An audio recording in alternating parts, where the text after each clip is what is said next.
absolutely not. You don't. You. I mean, you take a timeout there. Yeah. First off, if you don't like that look, right? And I don't know how shaky my connection is right now, but you take a timeout if you're Kenny Dillingham at that moment. So Yeah, buddy. much more went into this game than just the targeting call that was missed, right? And Yeah. that, of course, comes down to Arizona State with the lead in overtime, 4th and 13. Texas is on the ropes. They call a blitz. I asked you how it felt after you slept on the targeting play. Now that you've had a night to sleep on it, maybe go back and watch it. What are I your have. I have reactions to watched it. 4th and I've 13? got it in front of me. Got it in front of me. I took a video. I took a video from the press box on that play. And Arizona State, they sent an all-out blitz, man. They had a four-man front. Jordan Crook creeped up. Miles Rouser creeped up. Keyshawn Elliott crept up as well. And at that point, all of those guys went, right? The ball is snapped. Every single one of those guys that I mentioned blitzed. Texas, Quinn Ewers checked to a max protection. Arizona State, when they sent all those guys, they had Prince Dorba drop into coverage. They also had Clayton Smith drop into coverage. Also in coverage there, Xavier Alford, single high safety. Shamari, he had a third of the field. Javen Robinson looked like he had a third of the field. But if you go back and watch that, right, that play obviously is intended to try and speed up the play. You're trying to get Ewers uncomfortable, off balance, make a bad throw, make a throw before a route is developed, and try and win that game. If you go back and look, it wasn't just that wide receiver that was open. Just about every single wide receiver, and it was only a three-man route. They only had three guys running routes on that play. Every single one was open. The little shimmy that was given at the top of the route kind of froze Shamari. And X being in a single high safety look, it was just it was too tough for him to really get over to make that play. And that was Quinn's best throw of the day, ultimately. So And he it's apparently unfortunate. checked out of their original coverage as well and realized what ASU was doing and changed the play call on the fly. So you have to give him credit for that as well. Do you, and I know getting Ewers uncomfortable, they were able to hit him, put pressure on him. They were actually able to get through that offensive line multiple times in that second half as well. Do you see a world where this could have ended up being the right call, or is this just you cannot call that in any situation? Because I know what I think. No, absolutely not. You don't. I mean, you take a timeout there.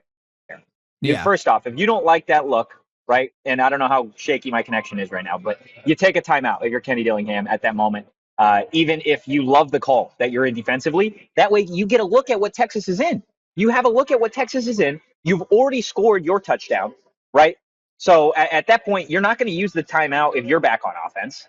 Take the timeout. It's 4th and 13. Set the nerves, right? Make sure everybody knows exactly what they need to be in this assignment. And you don't need to send all that pressure. Sit back in coverage, sit at the sticks, and win the ball game. I don't like the fact that you send pressure and you keep out two guys in Clayton Smith and Prince Dorba who have been your pass rushers all year long, and you drop them into coverage, and you send Rouser, Crook, and Keyshawn. I absolutely hate that call. That is my personal opinion on that, right? Obviously, if it works, it's completely different, but those guys were awesome getting to Quinn in the second half on their own. So to send those guys to only have a handful of guys in coverage, two of them being edge rushers, I absolutely did not like that call defensively. And at the very least, I think you burned a timeout there just so you can see what Ewers in Texas are in. But at the end of the day, you got to tip your cap to Texas on that one. That was like I said, Quinn's best throw of the day. It was a great route, and that play is the one that sent Arizona State pretty much packing because that got Texas. The Texas fans were out of it. The Texas fans were out of it the entire second half of the game. That play got them back in it. Obviously, the very next play, they score their second touchdown in overtime, and that was that.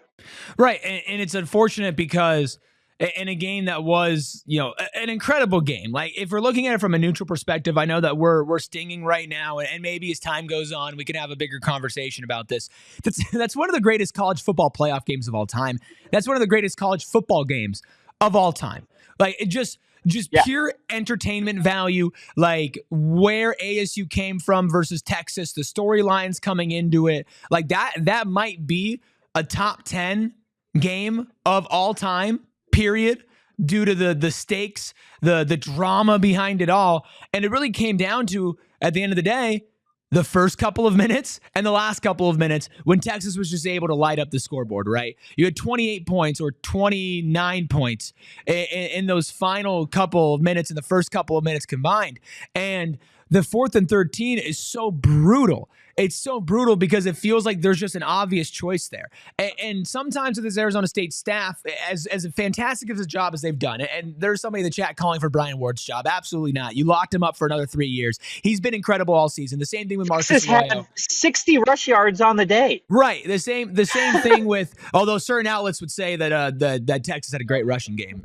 Not mentioning who, but ridiculous things. If you know, Texas's you know. Offense outside of that first drive played like words I can't say. Yeah, but and so here's the thing, right? Like, there have been throughout this entire season, with how incredible of a job Kenny, Marcus Arroyo, and Brian Ward have done, there have definitely been games and moments where we are scratching our heads a little bit as far as what went on. But usually it's like 95% of the time, it's like, okay, we get it, and we're gonna trust your process, and we're gonna understand like what you're doing.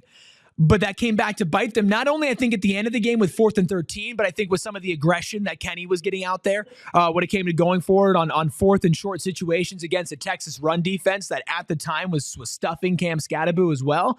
And so I really do wonder if going into this offseason, going into next season, they're going to maybe reevaluate how aggressive they are in certain plays in certain situations, because I do think that was a massive mistake. But House of Heat Sports says Brian Ward is why we were in that game. And you have to trust that guy. And I think we all agree that was the wrong call. I'm sure he thinks that was the wrong call. But at the end of the day, like, the only reason you're in a position where that actually matters is because this defense did what it's done so many times. You know, Texas fans talked about the Texas State game and looked down on it, but it was almost the same thing where ASU came down double digits in the first half, felt like they were out of the game, snapped back in the second half due to incredible defensive adjustments. And that's exactly what happened in that game. It just culminated with a terrible call. Yeah, no, it absolutely did.